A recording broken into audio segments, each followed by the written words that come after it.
તો કિંતુ Parmar as a સેલ્સની વાત કરીએ તો કેવી રીતે બને? હું એ ટાઈમે કોલેજના ફર્સ્ટ યરમાં છું કદાચ. First year, second year, third year. મારા મેરેજ થઈ ગયા હતા. મેરેજ થઈ ગયા હતા એટલે મેં એકદમ ઘરેથી પૈસા હું રૂપિયો નહીં લઉં. જોયું મેં કે એક સેલ્ફી કિંગ કરીને ફોન આવે છે, સેલ્ફી કેમેરા, જેના સેલ્ફી કેમેરા બહુ જ સારા હોય છે. પછી મેં જોયું કે આ તો ઓપ્પો કંપનીનો ફોન છે.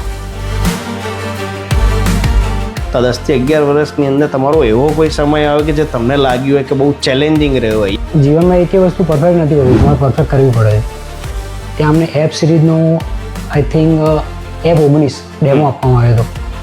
અને એ ડેમો લઈને પછી મેં બહુ બધા ફોટોસ કેપ્ચર કર્યા હતા સેલ્ફીના. ઘરે લઈને ગયો તો બધા ખુશ થઈ ગયા. તો એઆઈના ફીચર જે ઓપ્પો આપી રહ્યું છે ને એ કોઈ બ્રાન્ડ નથી આપતી. જી. એના જો ફીચર્સ એકવાર કસ્ટમરને એક્સપ્લેન કરીએ ને તો પછી બીજો ફોન ક્યારેય બાય ના કરે. જો તમે સેલ્સમાં આવો ને, તમારે પૈસા કમાવવું હોય ને તો સેલ્સમાં હોય. પ્રોફેશનલ સ્કિલથી લઈ, ગ્રૂમિંગથી લઈ બધું જ આપણને ઓપ્પોમાં શીખવા મળ્યું છે.